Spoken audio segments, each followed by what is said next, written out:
Hello dear student, how are you all? I think everyone are fine there.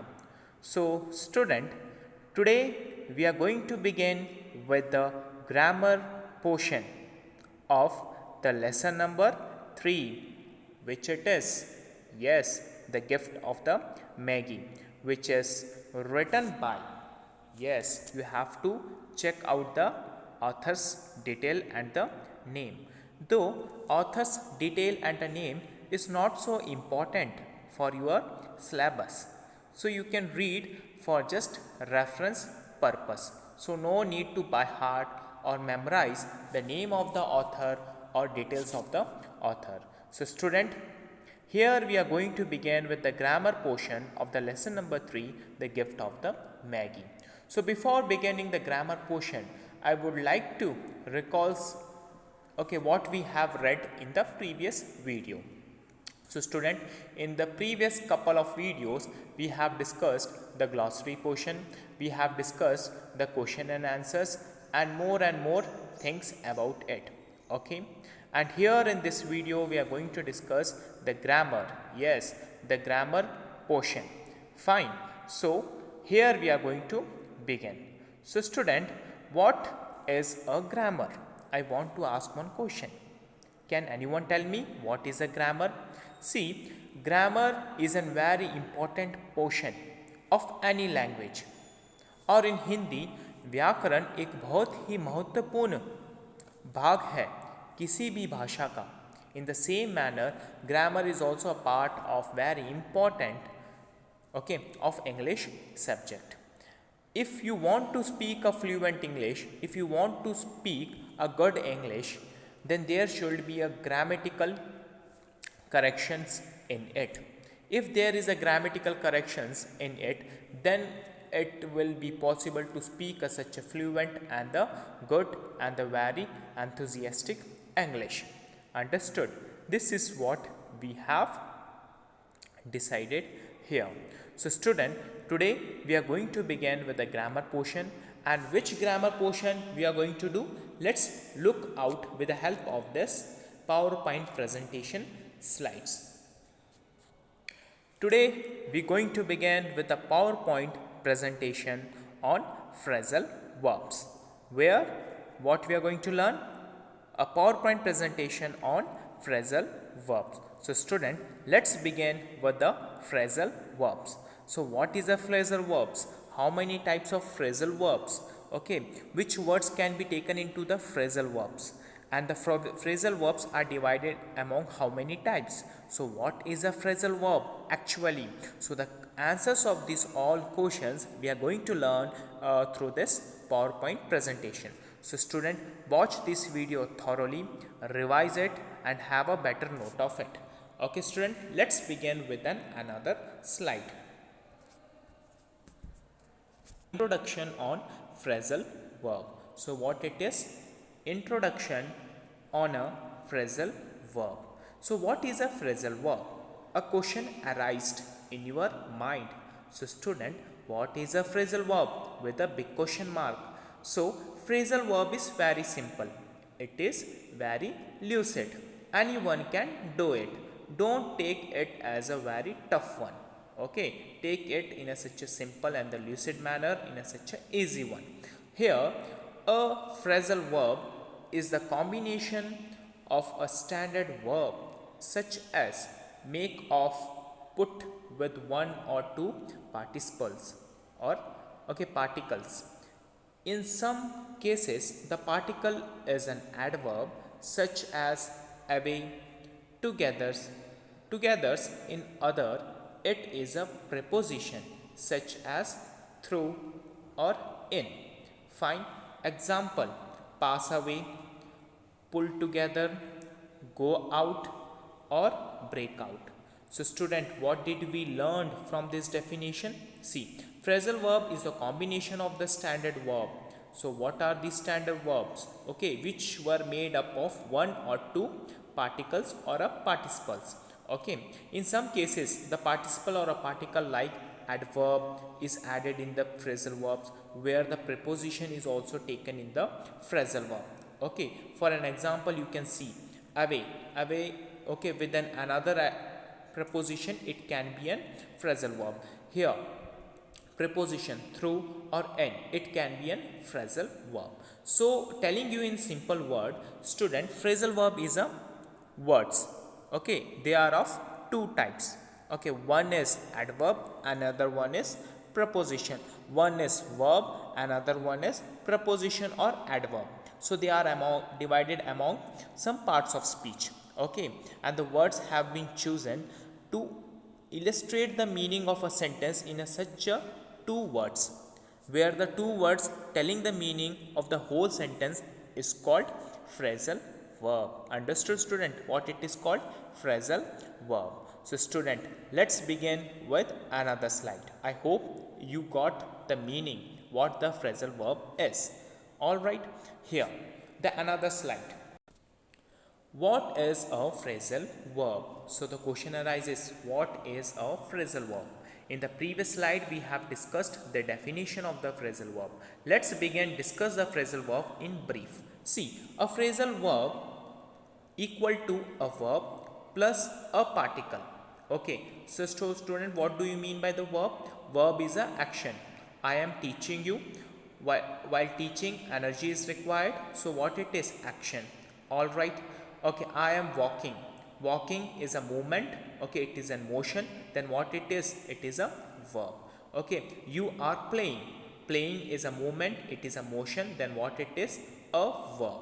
You are studying. Studying is an activity. Okay, a process is going on. Then what it is? It is a verb. Fine, understood? So this is verb what I have told. So this phrasal verb is equal to a verb or a particle. For an example, put off. Put means it is an activity, keeping something there unto. Okay, or off is an particle. All right. So here put is a verb and off is particle. All right. Here see the sentence. I put off my trip. I put off my trip.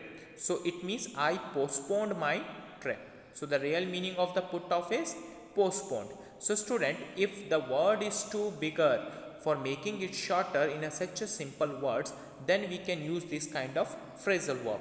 Okay, if we don't have a time to write a bigger and bigger sentences, we can use this short phrasal verbs, like for example put off, okay, go away, okay, away, inside, away. These kind of the phrasal verbs can be used instead of the big sentence. So student, what we have given here on the box, see, the particles looks like a preposition, but it doesn't function as a preposition. So this particle here, I am telling you once again, this particle, okay, of, it looks like a preposition. How it looks? It looks like a preposition. So what is a preposition, student? Yes, what it is? It is a parts of speech which tells us the relationship and the location is called preposition. The words, okay, which tells us the relationship and the location is called preposition, like in, up, down, beside, okay, there, here, after, before, okay, after, sometimes. These kind of the words can be well called preposition. Okay, so this particle always looks like preposition, but it does not function as a preposition, but it is not functioning the role of preposition. The meaning of that particle is different, but it looks like preposition. So student, this point you have to memorize. See, one example here we have given. He woke up at 6:30 a.m. So strangers woke him up. Fine. So here one point we have which is given here. The verb and the particle have a special meaning. See, the verb and the particle have a special meaning. What kind of meaning here? See, he woke up. Woke is a verb, an activity. Up means, yes, there are several meaning of up. Up means heaven. Up means hell. Up means, okay, the upper roof. Up means on the table. There were meaning, okay, many meaning. But here, how you will get know about that person? This pronoun is waked up because of this woke, activity at 6:30 a.m. Then comes the strangers woke him up. Stranger, woke is an activity. him up. So strangers woke him up gives another meaning, and this sentence gives up another meaning. So this is a phrasal verb and this is not a phrasal verb. So student find out the difference in between first sentence and second sentence. Understood student? This is what. So here one explanation given, the verb and the particle have a special meaning. Verb have different meaning and the particle have a different meaning, and both of them taken together, then it gives us a special meaning. So what is a phrasal verb?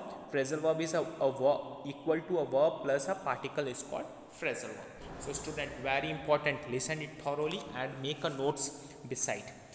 Let's begin with another slide. What we are going to learn it. Okay. About the verb. Verb is very simple. It is an action. Let's know about something related to the particles. What are the particles? Particles are part of the verb phrase. What are they? They are the part of the verb phrase, and they often change the meaning of the verb. When the particles are used with the verb, then what they will do? They change the meaning of the verb. For example, preposition is up. Here in the sentence, up is a preposition. So this up preposition playing the role of the preposition? No, it is not playing the role of preposition. It is playing the role of something different. Yes or no? Because here particles have changed the meaning of, yes, changed the meaning of the verb. Then that's why the up meaning is different. See, he looked up at the skyscraper. He looked up at the skyscraper. Here the more preference given to the looked. Okay, he looked at the skyscraper. We can say, yes, the answer is clear if we use he looked up at the skyscraper, where up is a preposition. Same way, she looked up a word in her dictionary. Yes, she looked up a word in her dictionary. See, dictionary is the group of the pages where you will find the meaning of new words. Yes or no? But if you say she looked up, where she have to look? She have to look up towards the roof for finding the meaning inside the dictionary? No, it is a wrong one. But they have written she looked up a word in her dictionary. So looked, okay, is a verb and up is a preposition, and up plays the role of particle and it changes the meaning of the verb here. So this is what we have to take care. So up is a particle, okay, here up is a preposition. Okay, so when the whole sentence gives one meaning, and the phrasal verbs should also give the same meaning. If the whole sentence gives the one meaning but the phrasal verb is giving a different meaning, then what it seems? What it seems?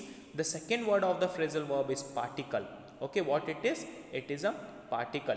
Understood? See this. Particles are part of the verb phrase and they often change the meaning of the verb. Understood, student? This is what we have to take care. Then comes to another slide. Here we have another slide. See, when you use the same verb with a different particle, the meaning changes. When you use the same verb with a different particle, the meaning changes. How? See, what they have given, when we are using the same verb with a different particle, the meaning changes. See, put plus off, it means to postpone. Put plus on, it means to cover your body with cloths. Put on. Put plus away, to put something in its original place. Put away. Something keeping somewhere in the original place is called, or keep it there, yes or no, or keep it on.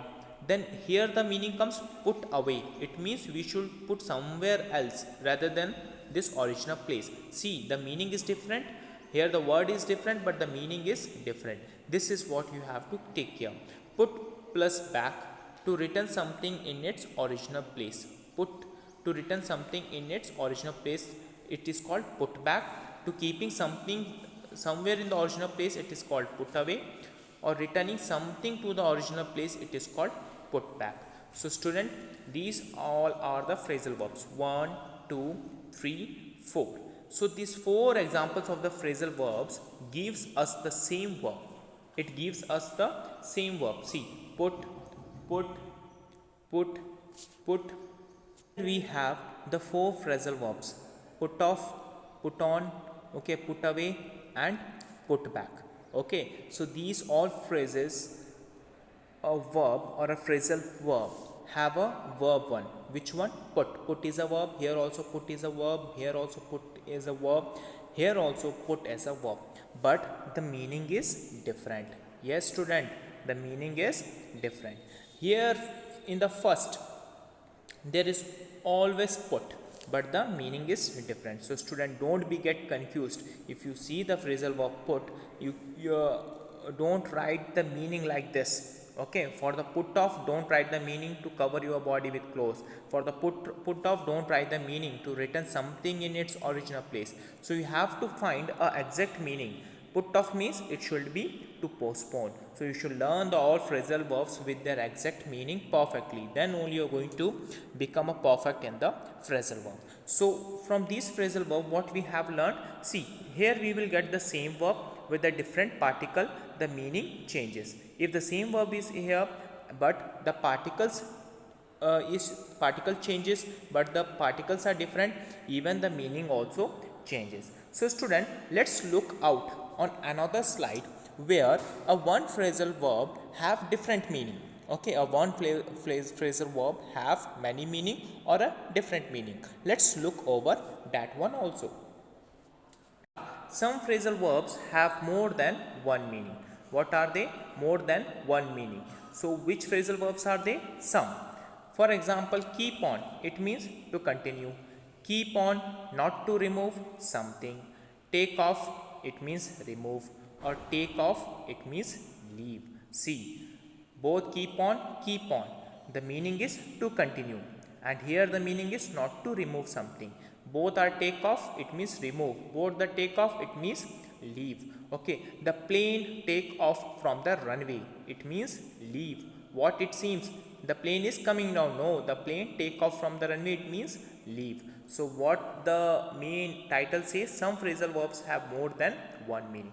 In the previous slide, what we have read, okay, where the verb is same but the particle is different. If the particle is different, the meaning will be different. But here in this, okay, here in this slide, some phrasal verb have many meanings. See, keep on to continue, keep on not to remove something, take off to remove, and take off to leave. Okay, so some phrasal verb have many meaning. Understood? This is what here the title says. Some phrasal have more than one meaning. So these all phrasal verbs have kept here, okay, in this slide. So student, let's begin with another slide. How to use the phrasal verb. It is very important. Yes or no? It is very important. So let's look out over it. Phrasal verb. What it is? Using phrasal verb. See, many phrasal verbs and one word verbs have similar meaning. So many phrasal verbs and one word verbs have similar meaning. For example, okay, wake up means awaken, go on means to continue, and take off means to remove. So here many phrasal verbs or one word verbs have similar meaning. Let's say one phrasal verb will be there. Okay, for example, take off, it means leave or a going somewhere, or it is take. Okay, take, it is also taking or going somewhere away. Then here see the explanation. Phrasal are less formal and more common in everyday speech. So these phrasal verbs are very formal. They are not informal. When we use phrasal verbs in the sentences or in the speech, our speech will become more formal. It will become more decent. It will become more sincere. It will become more uniformity should be there in our speech. If we use some way simple speech and informal speech, then what is the use of it? It will become so lazy. Okay, it will not let the listeners to give their interest and the patience towards the speaker. So here a speech should be good and it should be attractive. Okay, it should be interactive and it should be a very motivational. When it will become motivational, attractive, interactive, when we should have the phrasal verbs in our speeches, because one phrasal verb give the meaning of the whole sentence. In the same manner, phrasal verb should be added, okay, in the speeches. Okay, here the title says many phrasal verb and one word verbs have similar meaning. If there is only one verb and if there is phrasal verb, sometimes the phrasal verbs and the verbs meaning are same. See, Here wake means waking up, but here they have used the particle up. Okay, go means going somewhere. Here they have used the particle on. Take means okay, or off means to remove, but they have used the verb here. So instead of using this particle or a verb, they can simply write the one word yes or no. See, so here the sentence says that okay, some phrasal verbs and verb have the same meaning. Okay, so this is what we have to take care. So student, okay, write it down there in your notebook because these phrasal verbs are very important. Okay, now let's begin with another slide. Have more examples of phrasal verbs. What are they? More examples of phrasal verb. Give up means abandon. Turn out means produce. Carry on means continue. Put off means postpone. Turn down means reject. Look after means take care of. Get at means attain. Call at means visit. Bring up means train to do work. Okay, call on means a brief visit to. Put on means wear. So student, see the phrasal verbs is totally different and the meaning is also different. See, give up. Give up. Okay, here give means giving something. Up, okay, give up means giving something as it is, so it is an abandon. Turn out, okay, it is an produce. Carry on, okay, it is an continue. So student, these phrasal verbs will become more perfect and perfect if you watch this video thoroughly and understand the rules of the phrasal verb, how it is used. And phrasal verb will become more perfect if you read more and more phrasal verb with their exact meaning. So it is a use of this phrasal verb. Okay, so student, let's begin with another slide. The practice paper, the practice number 1, fill in the blanks with suitable phrasal verbs. So we have to fill this suitable phrasal verbs, okay, in the blanks which were given here. We should fill it here. See, she dash a new dress. She dash a new dress. It means what is the answer? She gave up or put off, look after, call on or put on. What the answer? She put off a new dress or she put on a new dress. Okay, or this is what we are going to do. Okay, this is for you. Just solve it fast. Second question. I dash hurry in the absence of his father. Okay, I dash hurry in the absence of the father. What is the answer? I give up, okay, or I put off, or I look after, I call on, or I put on. So I look after hurry in the absence of his father. Yes, look after can be a well said phrasal verb for this. Okay, another third one. You must dash smoking. You must give up or put off, look after, call on or put on. You must give up the smoking. Yes, the first one, give up, is the best suitable here in the blank. I will dash you at evening today. I will give up or put off or look after or call on or put on. I will call on you at evening today. Yes, it is a good suitable answer. Fine. Then the fifth one. The match has been put off or put on. Yes, what it is? The match has been dash until tomorrow because of bad weather. The match has been put on or put off. Just find out the answer fast, quickly. Okay, so student, here we have discussed these quotients. Okay, and we have chosen the best suitable phrasal verb here inside the blanks, on the blanks. Now let's look over the answers, what the answer says of this slide. So student, here we have an answer. The first one is put on, the second one is look after, the third one is give up, and the fourth one is call on, and the fifth one is put off. So student, these are the best suitable answers for these blanks. Okay, so again, watch this video thoroughly, understand it, and solve this kind of questions in your notebooks and have a proper note. Okay, this is what we have to do. And one more thing, student, why we have taken the phrasal verbs in the grammar portion of the gift of the Maggie? Because on the page number 42 you will get the vocabulary exercises. What? Vocabulary exercises. And the question A says fill in the blanks with the phrases given in the box below. So it is very important. That's why we have to study this thoroughly. So student, here we have discussed the phrasal verbs in a brief, and what's your duty? Make the proper notes of the phrasal verbs in your classwork notebooks and have a note of it, and okay, practice day and night. Okay, even I will send you the PDF of the phrasal verbs. Watch it out and learn the phrasal verbs many and many things, because in this year, okay, in this academic year examination they have kept some phrasal verb questions where students get confused, so it shouldn't happen with you. So you should be well familiar with the phrasal verbs. Okay, you should know the perfect meaning of each and everything. So student, this is what we have today in this PowerPoint presentation class. In the coming video we are going to discuss another topic of the grammar. For the time being, watch this video thoroughly and take care. Have a nice day.